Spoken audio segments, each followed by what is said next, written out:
Internet não farrapar. Boa tarde, meus amados, graça e paz a todos vocês. Bom dia, boa noite, não sei que hora você vai assistir esse vídeo. Como sempre, eu sempre digo isso. Eu estou aqui tentando colocar pelo notebook também, certo? Mas o notebook tá aquela guerra que é uma guerra só. Porque eu aproveito o notebook porque ele aqui marca o tempo da mensagem, ok? Aqui está dizendo que está ao vivo e que está marcando o tempo. Não sei se está gravando o notebook, certo? Aí eu acho que só vai ter certeza mesmo depois. Se aparecer aqui algum comentário. Ah, e apareceu, ó. Ô, reverendo Janduício, eu tô vendo aqui por essa imagem aqui, né, ó. No notebook. Apareceu aqui um comentário seu. Mas tá com um problema aqui. E não tá aparecendo nada, cara. Gente. Aqui o notebook parou de novo, ó. Eu não sei. Vamos ver aqui pelo celular. Porque pelo celular aqui eu sei que o negócio é certo. A não ser só quando a internet não chega legal. Gente, hoje é a nossa nona live com relação à nossa abordagem e pesquisa sobre a escatologia, uma das ferramentas da teologia sistemática, ok? Ontem nós tivemos aí uma pequena revisão. Eu relembrei muitas coisas que a gente já tinha aqui falado, porque isso é muito importante. A gente está sempre revisando para que a gente possa estar sempre com isso na cabeça, certo? Hoje a gente vai aqui fazer apenas uma pequena abordagem. Eu não sei nem se é abordagem, né? Eu vou aqui apenas hoje apresentar, certo? As escolas escatológicas dentro das suas perspectivas, ok? É bom você conhecer, porque tem muita gente que nem o nome sabe, ok? Tem gente que não sabe nem o nome. E quando você vai tocar no assunto, é mesmo que você está falando em grego para a pessoa, ela não tem noção do que é que você está falando. E muita gente na igreja hoje tem essa mesma perspectiva. Não sabe nem o que significa a nomenclatura. Isso devido ao quê? A falta de importância da matéria. A falta de quê? De conhecimento do líder sobre o assunto. Como eu falei aqui, vou repetir, doa quem doer. Para eles parece que é irrelevante saber isso. Eles não dão a mínima, certo?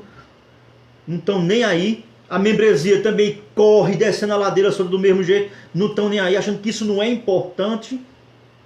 E depois não vem dizer que você foi pego de surpresa, tá ok? Mas isso para mim tem uma importância crucial. E para todos aqueles ó, que gostam da palavra de Deus. Hoje eu estou com essa bíbliazinha aqui, irmãos, que ela é só apenas o Novo Testamento, Salmos e Provérbios. Ela é uma versão, ó, capa dura. Essa versão aqui, ela é uma nova versão. É a versão nova da edição atualizada, certo? Porque tem a revista e corrigida, aí tem a revista e atualizada, e aqui, essa aqui é a nova atualizada. Não tem tanto essas coisas não, certo? Não mudou tanto não, ok? Mas a gente vai aqui, na medida do possível, a gente vai utilizar essa versão aqui, tá ok, meus amados? O notebook ali parou, mas pelo menos ele está aqui, a tela toda preta, mas pelo menos está ali marcando o tempo, que para mim o que importa é o tempo. Então, como eu estava aqui dizendo, irmãos, né? É bom você conhecer um pouco sobre as escolas existentes com relação a esse tipo de evento, esse tipo de assunto que envolve as coisas do porvir, a escatologia, certo? E dentre as escolas existentes, existem duas principais, que são as escolas milenistas e as escolas tribulacionistas. São essas duas escolas existentes, ok? Existe a escola milenista e a escola tribulacionista. Aqui está dizendo que meu vídeo terminou, cara. Eu não entendi aqui foi nada, ok? Eu estou aqui tentando colocar de volta aqui, irmãos, para a gente ficar com o notebook também, tá ok? Porque ele aqui me marca o tempo, aí já parou aqui, ó, já saiu. Caramba, bicho. Tá só pela graça aqui, viu, esse notebook. Eu tenho que formatar, a verdade é essa. Eu tenho que formatar ele para que ele possa me ajudar melhor.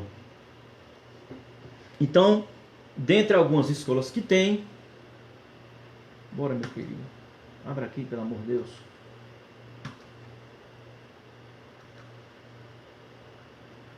Não está funcionando. Gente, dá um tempinho aí, porque eu preciso aqui para marcar o tempo, para não ficar tão extenso. Eu vou colocar aqui de novo para ver se ela vai. Se ela for, eu vou explicar bem melhor isso que eu acabei de falar sobre as escolas existentes, que talvez você esteja pensando assim, ele está dizendo que só tem essas duas, não sei se não tem muito mais. Não, na verdade não é dessa maneira, irmãos. Ok? Aqui voltou de novo, vamos ver se vai pegar, certo? São duas escolas existentes, por incrível que pareça, só são duas, que são as escolas milenistas, como eu estava falando, e as escolas tribulacionistas. Só que dentro de ambas tem as suas colocações, né, as suas divisões. Por exemplo, dentro da escola milenista, por que milenista? Porque é uma escola, né, que está ligado à doutrina do milênio, entendeu? Ela se especifica claramente sobre as questões que envolvem o milênio, por isso chamado de escola milenista, né? E dentro da escola milenista nós temos três escolas. Então dentro de uma tem três ali mais, tá ok?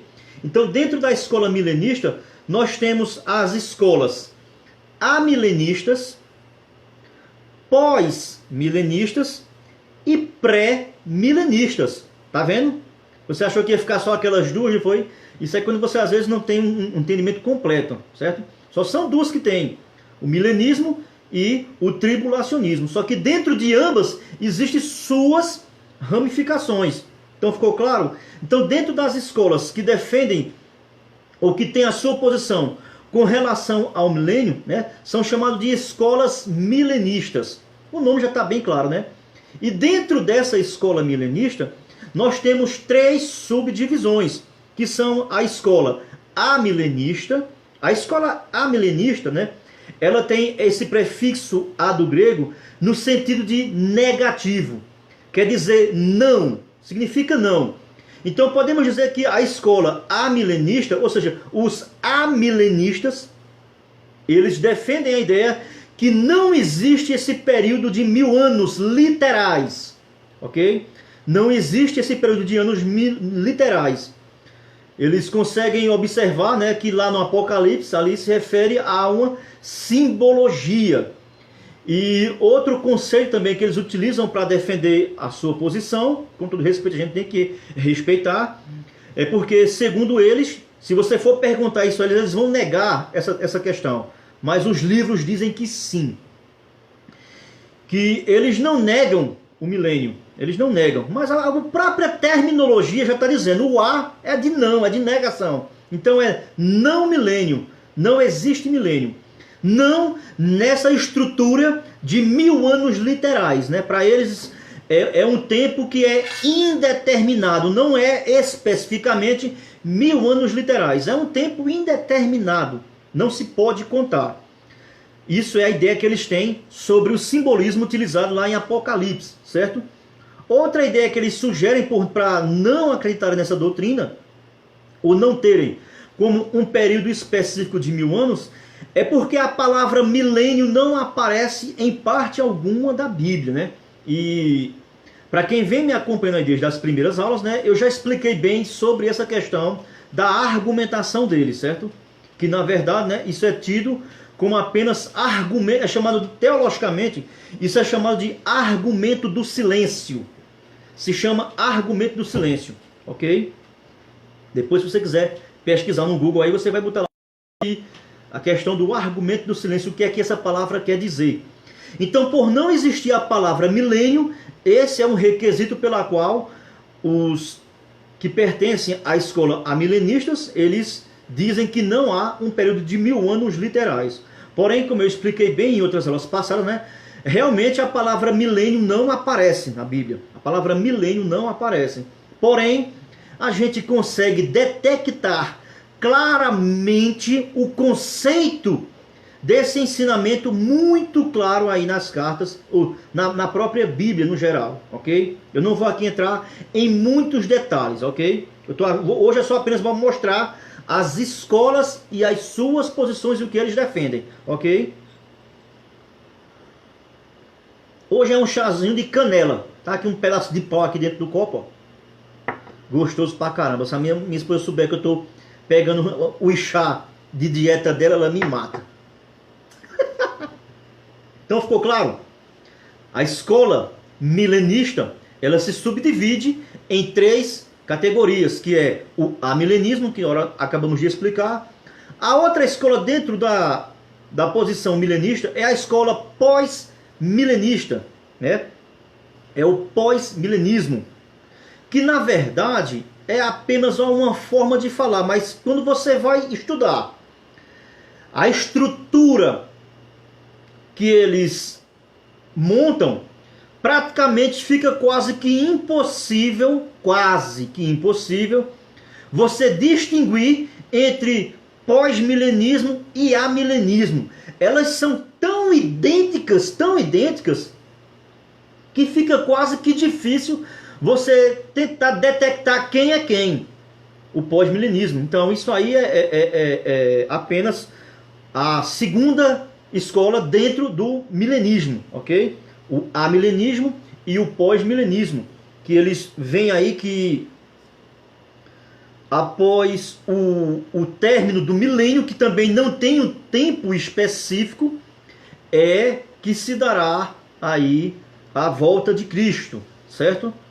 Eu não vou aqui entrar em detalhes pormenores porque não é o foco aqui hoje. O foco aqui hoje é mostrar quais são as escolas e apenas um pequeno conteúdo de cada uma delas para você conseguir distinguir quem é quem. Então a primeira dica que a gente já consegue observar aqui e guardar é que entre o amilenismo e o pós-milenismo, elas praticamente são idênticas. Não tem como você às vezes, não é que não tem, certo? Mas é muito difícil você às vezes fazer uma separação entre uma escola e a outra, porque as suas ideias são bastante similares, ok? O pessoal que parece que está gravando pelo notebook de novo aqui, ó. Eu nem sei. Uma bênção aqui está aqui me saudando aqui com a graça e a paz. Deus abençoe, minha irmã. Se você puder vir para a câmera do celular, é bem melhor. Porque aqui tem hora que farrapa, eu não dou muita atenção aí. É apenas para me ver ali o tempo da filmagem. Viu, minha gente? Deus abençoe vocês. Então ficou claro aí, certo? E a terceira observação dentro da escola é a escola pré-milenista. Então temos as 3, o amilenismo, o pós-milenismo e o pré-milenismo. E o que é que defende o pré-milenismo? O pré-milenismo é a ideia de que defende que após a segunda vinda do Senhor, aí ele estabelece o seu reino milenar literalmente com uma duração de 1000 anos, tendo por interpretação literal lá a passagem de Apocalipse, certo? Eu vou aqui pegar, se você quiser abrir a sua Bíblia aí, para que a gente já possa aqui fazer uma leitura junto. É legal. Apocalipse, abre aí no livro de Apocalipse, certo? Livro de Apocalipse. O capítulo 20 do livro de Apocalipse, certo? Eu vou ler aqui hoje, porque eu já acho que vai ser pequenininho, vai ser só para mostrar as escolas existentes, ok? Lembrando que eu estou lendo aqui, ó, a nova versão atualizada, tá ok? Ó, é o Novo Testamento, a nova versão atualizada. Diz assim essa versão, ó: Então vi descer do céu um anjo que tinha na mão a chave do abismo e uma grande corrente. Ele segurou o dragão, a antiga serpente, que é o diabo, Satanás, e o prendeu por 1000 anos. Aqui aparece a expressão 1000 anos, ok? Se você quiser tomar nota aí, você note aí. Ela apareceu aqui, ó, uma vez. Versículo 3, ó. Lançou-o no abismo, fechou e pôs selo sobre ele, para que não mais enganasse as nações, até se completarem os 1000 anos. 2 vezes a expressão aparece.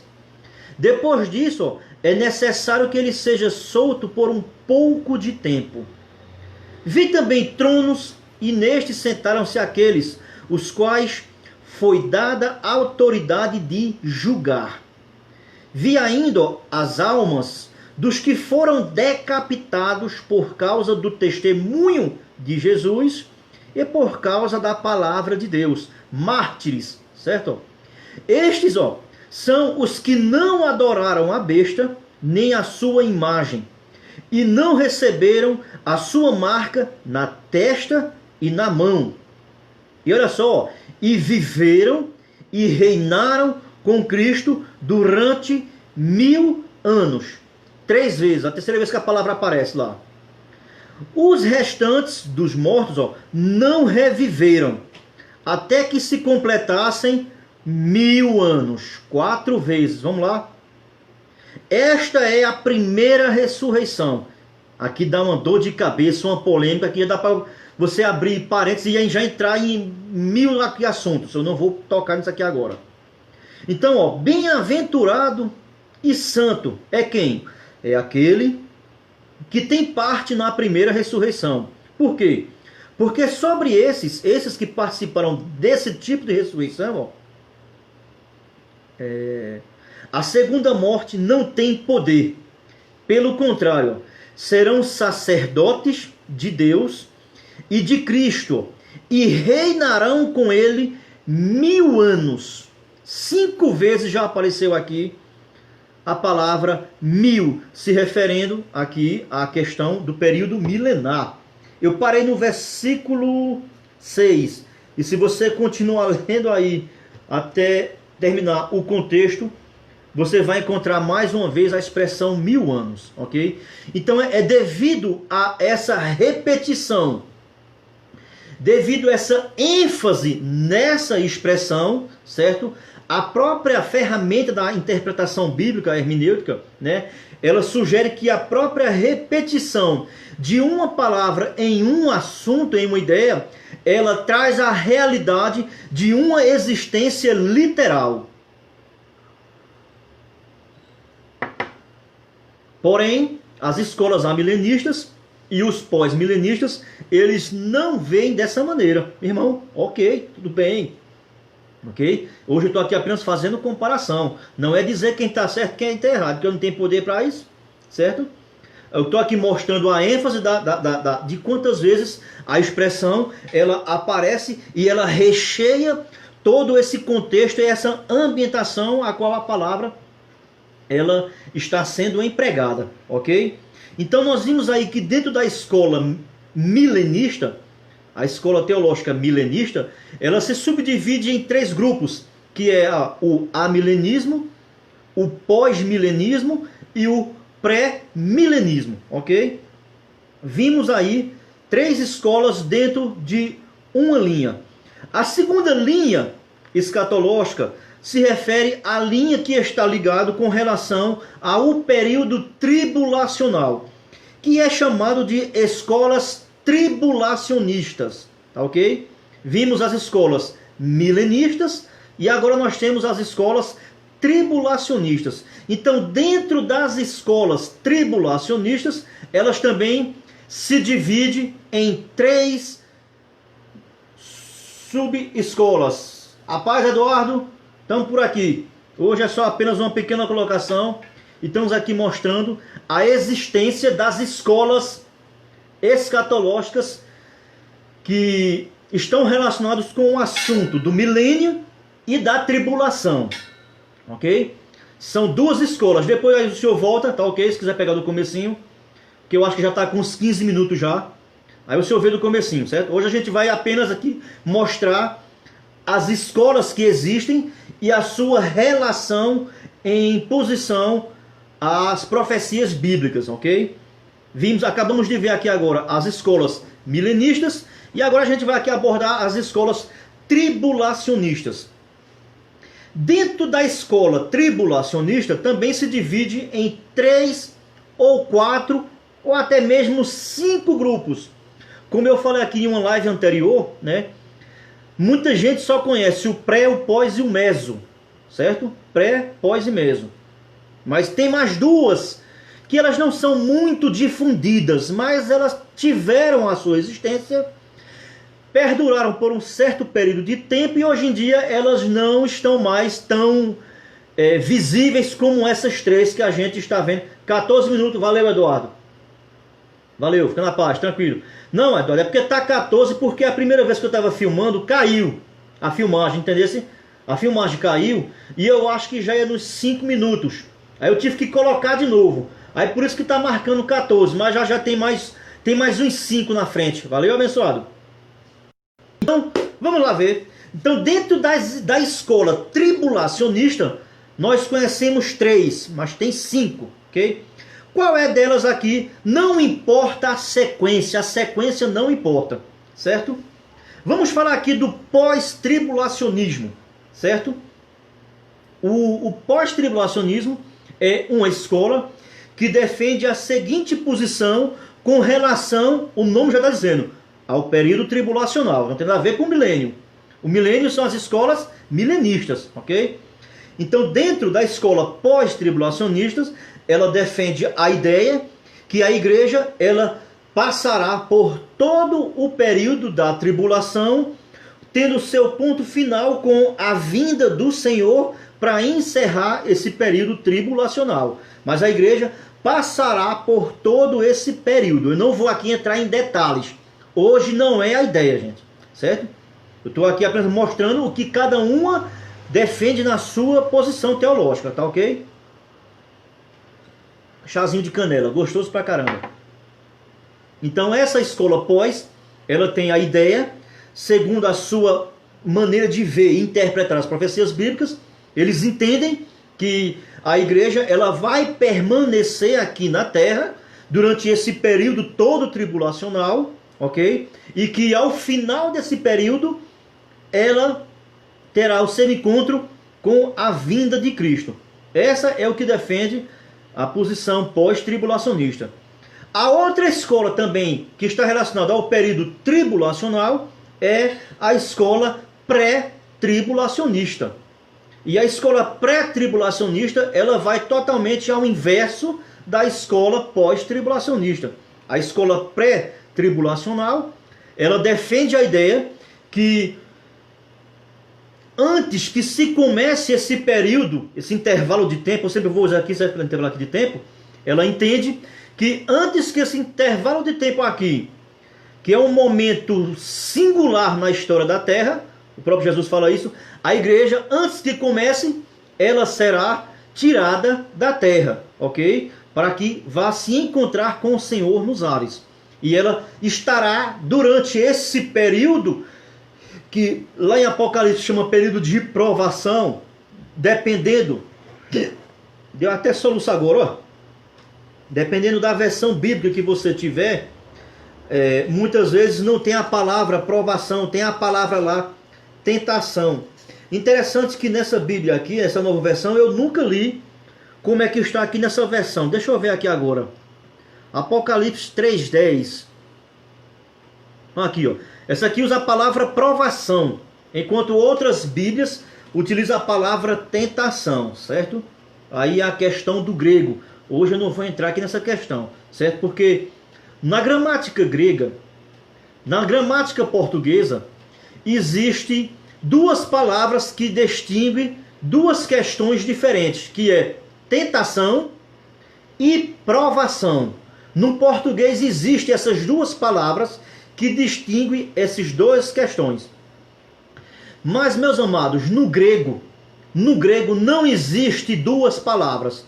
No grego só existe uma palavra, e é a palavra peirasmos. A palavra peirasmos, ela é utilizada tanto quando se relaciona para a tentação, quando se relaciona para provação. Então a pergunta é, então como é que a gente vai saber? A resposta é o contexto. O contexto em si, a ideia que está sendo formada no contexto, certo?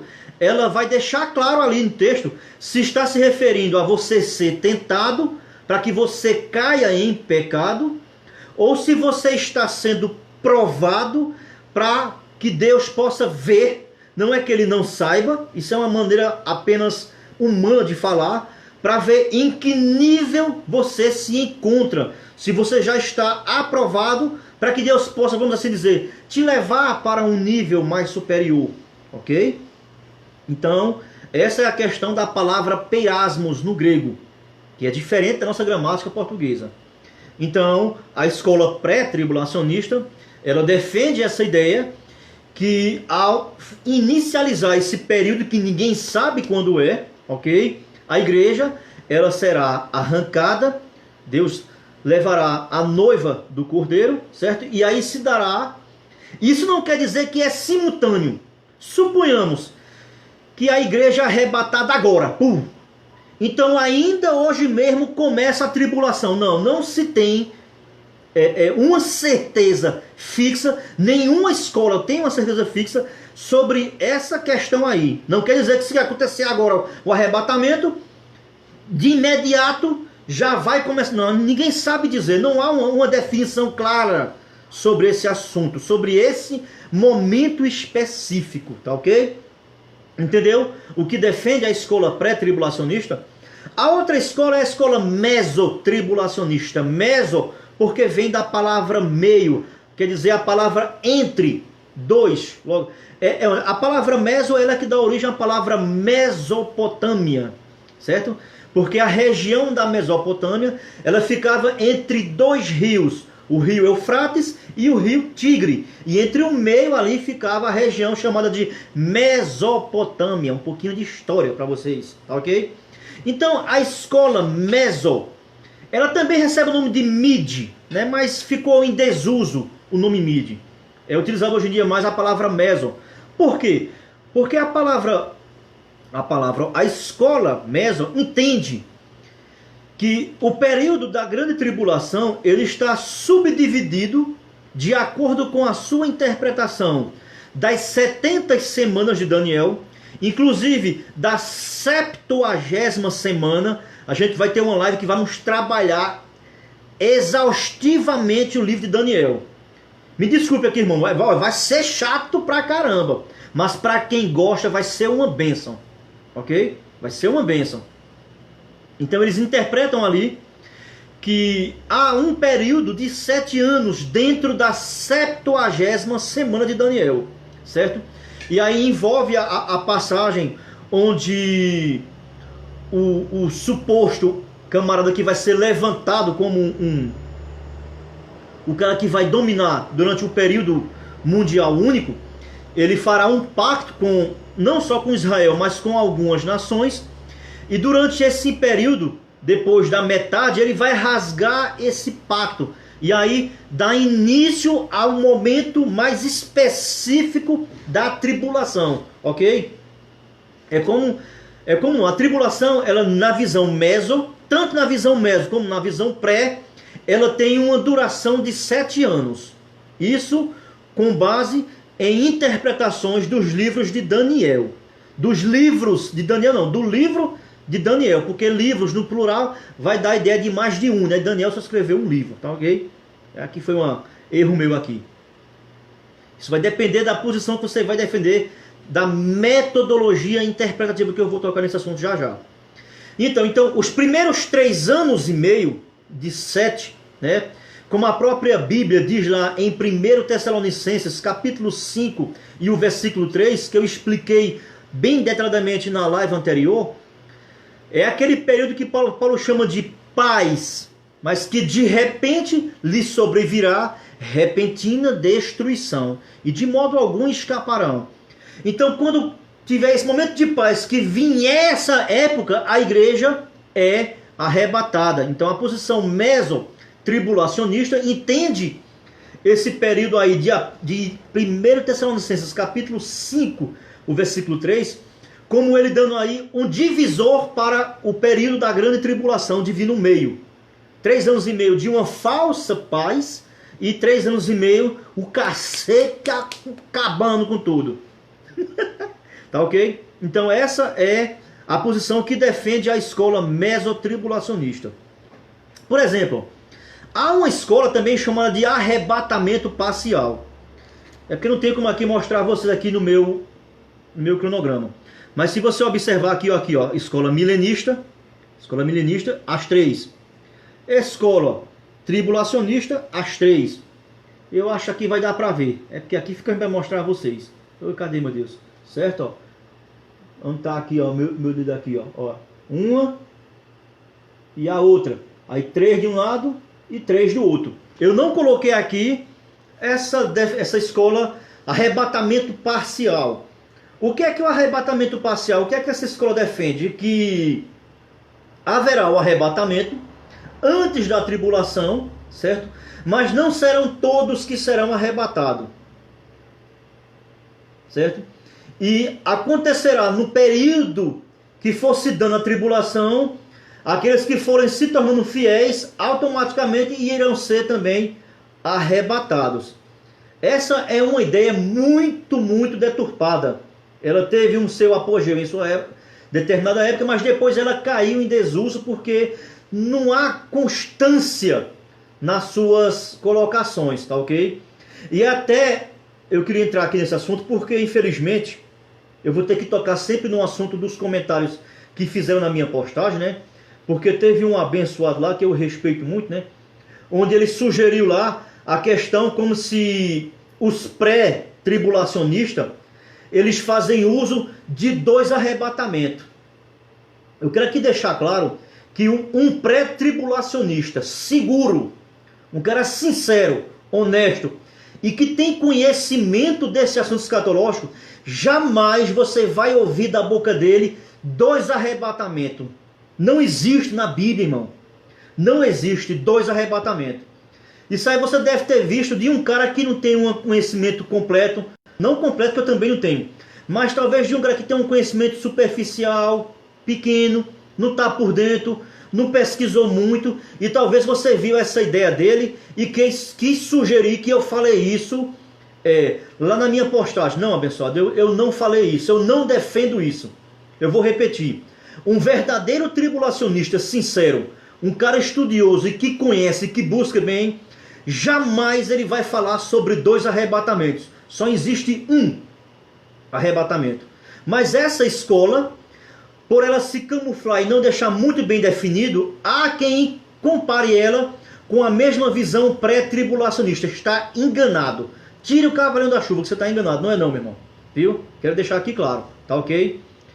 Então também existe também a outra escola, a 5ª escola também, chamada de pré-ira, né? Com base, ela é muito parecida com a meso. Pode ver que uma pega indícios da outra emprestado, dá só mais uma nova nomenclatura para se dividir, ok?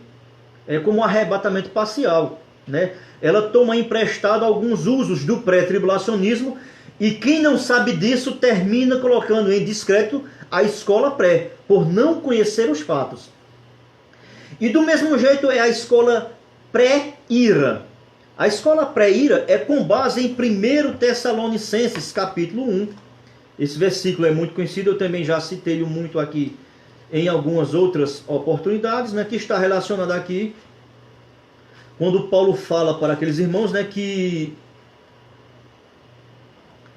a igreja não está destinada para a ira. Eu vou ler aqui para vocês, é 1 Tessalonicenses, capítulo 1. Capítulo 1 de 1 Tessalonicenses, tá ok? Diz assim, ó, e versículo 10. Para aguardar dos céus o seu Filho. Olha o conceito que Paulo aqui está dando. Nós devemos estar aguardando o quê? Irmãos, eu fico me guardando para não entrar aqui com um tom meio que subjetivo, né? Para brincar, ao mesmo tempo dar uma alfinetadazinha nos meus irmãos pós-tribulacionistas, mas tem irmãos que eu não consigo. Olha o versículo que eu estou aqui lendo. Olha como é que começa esse versículo. É só você ler o contexto todo. Cadê Eduardo, meu querido, meu filho amado? Se o senhor estiver por aí e quiser colocar aí 1 Tessalonicenses, capítulo 1, versículo 10. Tá ok? Olha o que diz, ó. E para aguardar, esperar. É para esperar, aguardar quem, irmãos? A igreja. Dos céus. O seu Filho.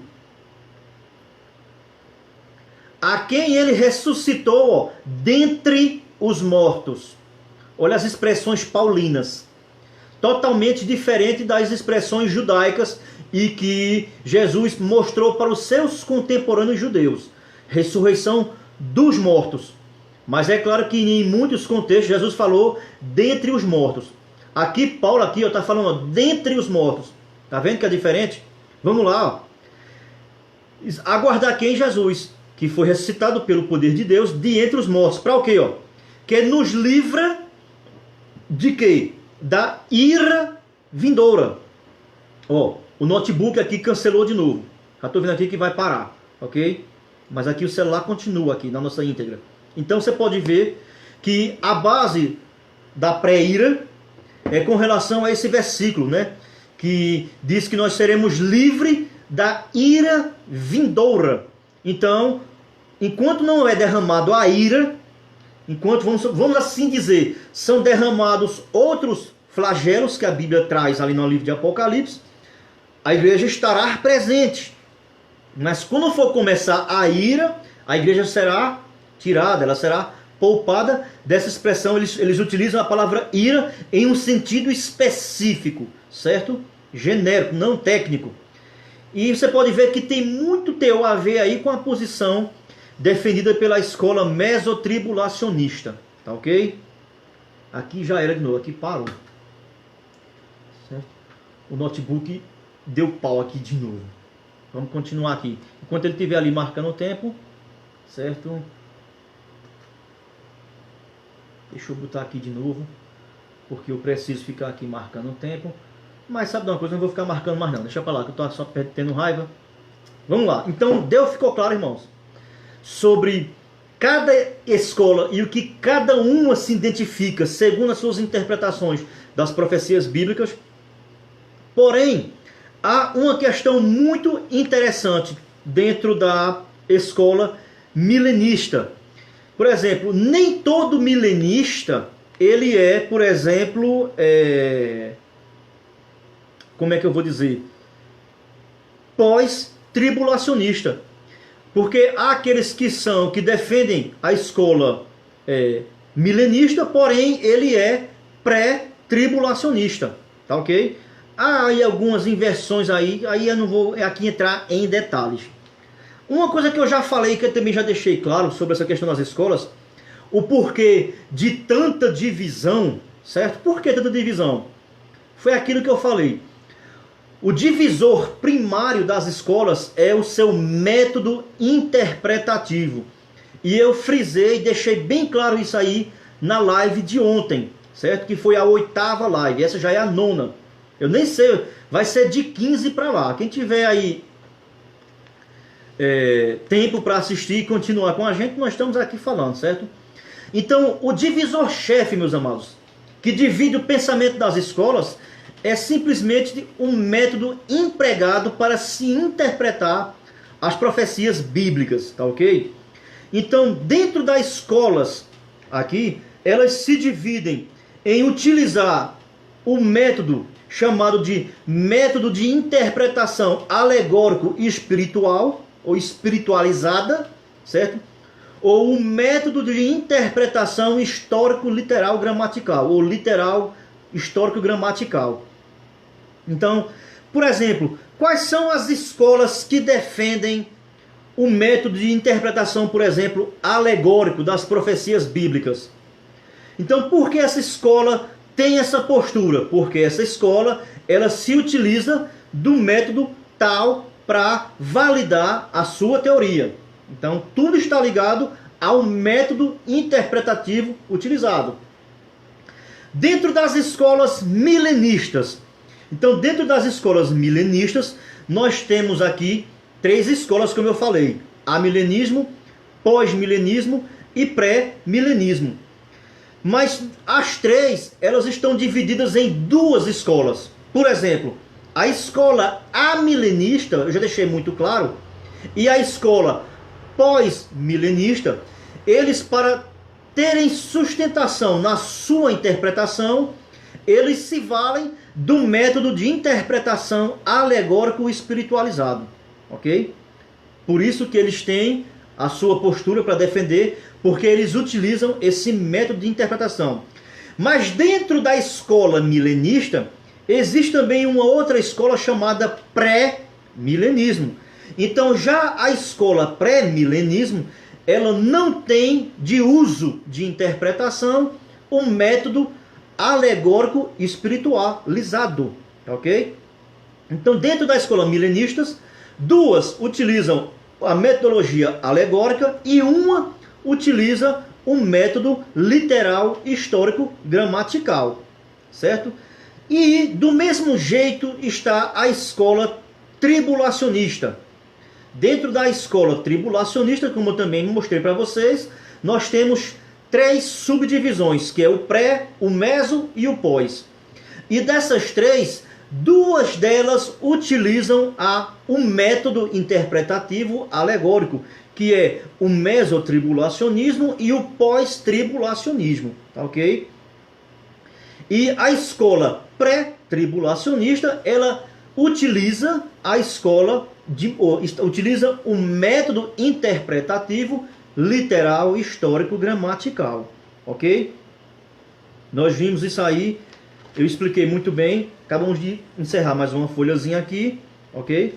E a gente viu aí muito bem que eu falei na live de ontem, que não precisa eu mostrar de novo, ok? Que a base da igreja primitiva, quando eu falo aqui igreja primitiva, eu falo da era apostólica, certo? Porque depois teve a era chamada era patrística, também chamada de os pais da igreja, que foram aqueles que foram se levantando, sucedendo a escola apostólica, que não mais receberam o nome de apóstolos, ok? Não no seu sentido primário como os apóstolos separados por Cristo, mas no sentido de quê? De missionários, de mensageiros, certo? É essa questão aí. Então, o próprio Novo Testamento, não há como a gente fugir dessa verdade.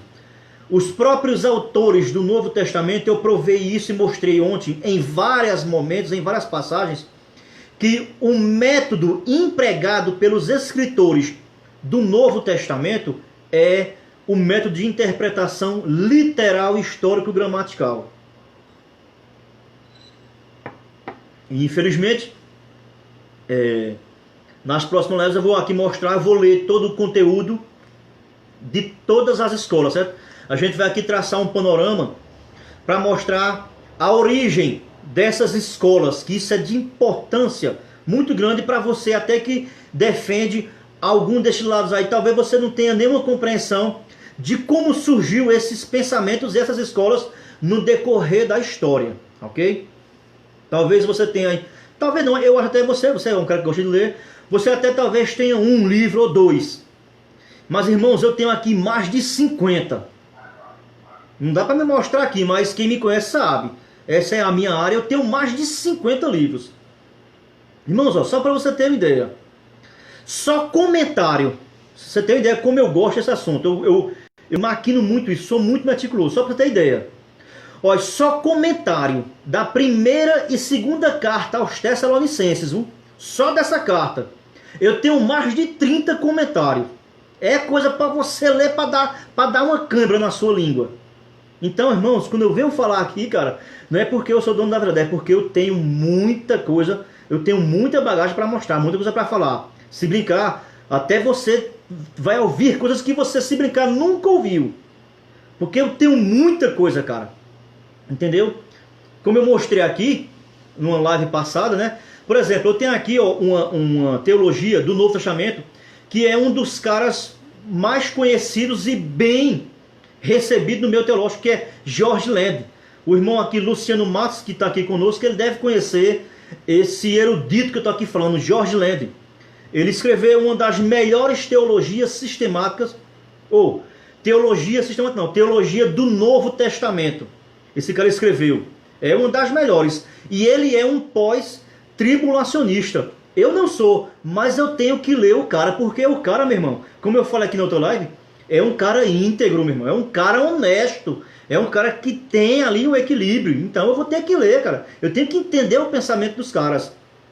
Entendeu? Então depois a gente vai aqui elaborar lives para mostrar origem, panorama dela, seus métodos, suas interpretações e sua hermenêutica de cada escola. Por isso que eu falei, meu irmão, eu não tenho pressa não, vai ser de 15 para 20 lives. Quem quiser assistir, a gente está aqui para compartilhar, tá ok? Então aqui voltando, eu mostrei claramente que os autores do Novo Testamento, o seu método de interpretação empregado para as Escrituras era o método literal. E por que eu estou querendo esse assunto? Porque quando você pega algumas literaturas de alguns defensores do pós-tribulacionismo, e quando eles vão entrar dentro dessa área que eu estou aqui falando, que se chama história da igreja, infelizmente alguns deles são desonestos e vão alegar, certo? E vão alegar que o método interpretativo das Escrituras do Novo Testamento, dos primeiros aqui, era alegórico.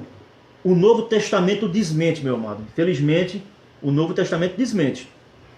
Certo? Se você quer ficar bem por dentro disso aí, é só você assistir a live que eu fiz ontem lá e eu toquei nesse assunto, tá ok? Eu não vou aqui tocar muito no assunto, irmãos, da questão do método de interpretação, porque eu já fiz 8 lives falando sobre a origem das interpretações bíblicas.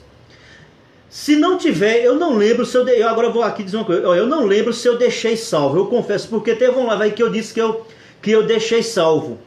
Eu me confundi, irmãos, eu procurei, até eu procurando não consegui encontrar. Então, possivelmente eu não deixei aí no meu Facebook salva essas videoaulas da origem da interpretação bíblica. Mas se você quer entender e quer buscar, é só você entrar no meu canal do YouTube, é Alexandre Urquiza, e lá estão todas essas videoaulas da interpretação bíblica. Se eu não me engano, são 8 videoaulas. Desde o Antigo Testamento até a Era da Reforma, se eu não me engano. Tinha muito mais, mas aí ali já está essencialmente o básico para que você possa entender esse assunto. Eu venho falando desde o Antigo Testamento até a Era da Reforma, até 1800, se eu não me engano. Parece que é isso aí, Então tem 8 ou 9 vídeos lá, muito interessante. Assista lá. Se você assistir, não precisa entrar aqui mais em detalhes com relação aos métodos de interpretação empregado pelos primeiros autores do Novo Testamento, ok? Então, hoje vai ser curtinho. Eu acho que já vai aqui nos 40 a 50 minutos, então a gente vai encerrar por aqui. Hoje a minha ideia era apenas mostrar as 2 escolas existentes que estão relacionadas a esses eventos, que estão dentro da escatologia, dos eventos futuros, que é a escola milenista e a escola tribulacionista. Vimos aqui também que dentro dessas escolas, cada uma são subdivididas em 3 grupos. Nós vimos aqui que a escola milenista, ela se subdivide na escola amilenista, a escola pós-milenista e a escola pré-tribulacionista. Vimos aqui também que a escola tribulacionista, ela também se subdivide em 3 escolas, tá ok? Que é a escola pré-tribulacionista, mesotribulacionista e pós-tribulacionista. Tendo aí também dentro de um parêntese arrebatamento parcial, que caiu em desuso, e também a escola chamada de pré-ira, que ela não é muito bem divulgada aqui no Brasil. Ela é mais lá para o lado das Américas, tá ok? Eduardo, é que na verdade não tinha caído, né? O que caiu é porque eu acho que você estava vendo pelo notebook, né? E ali como é uma câmera e aqui é outra, é como se eu tivesse com 2 Facebooks abertos ao mesmo tempo, entendeu? Só que meu notebook aqui, cara, tá um lixo.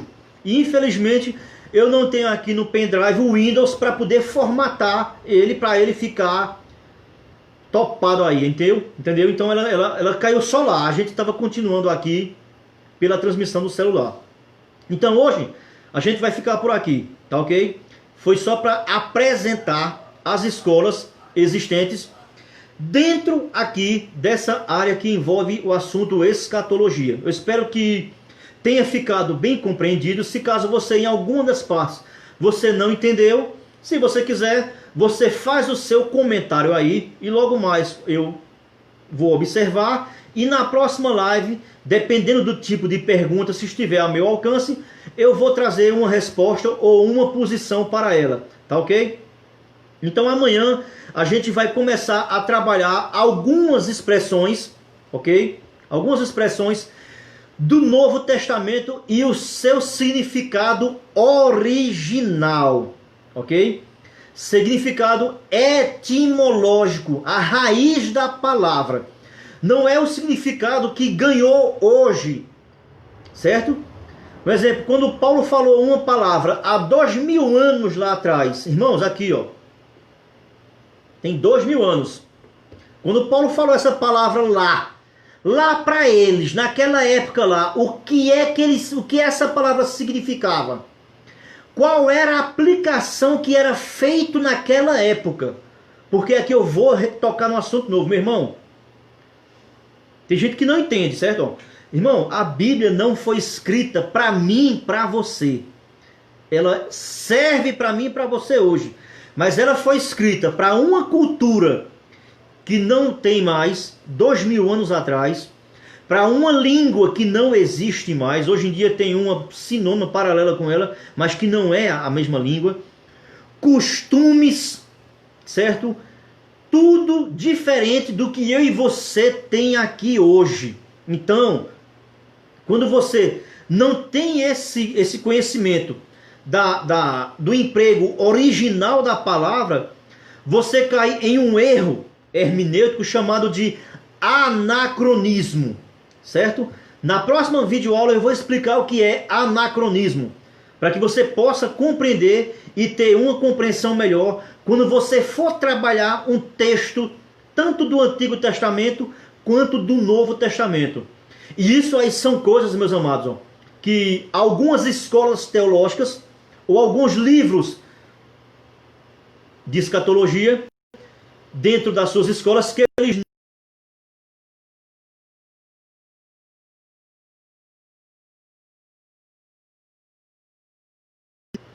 ela deu uma travadazinha, mas voltou, tá ok? Então amanhã, nessa mesma hora, neste mesmo canal, estamos aqui com vocês. Deus abençoe a vida de todos vocês que compareceram até agora e também daqueles que não apareceram, mas que assistirão porque ficará aí gravado no meu Facebook. Um abraço a todos vocês em nome de Jesus. Valeu, a paz a todos.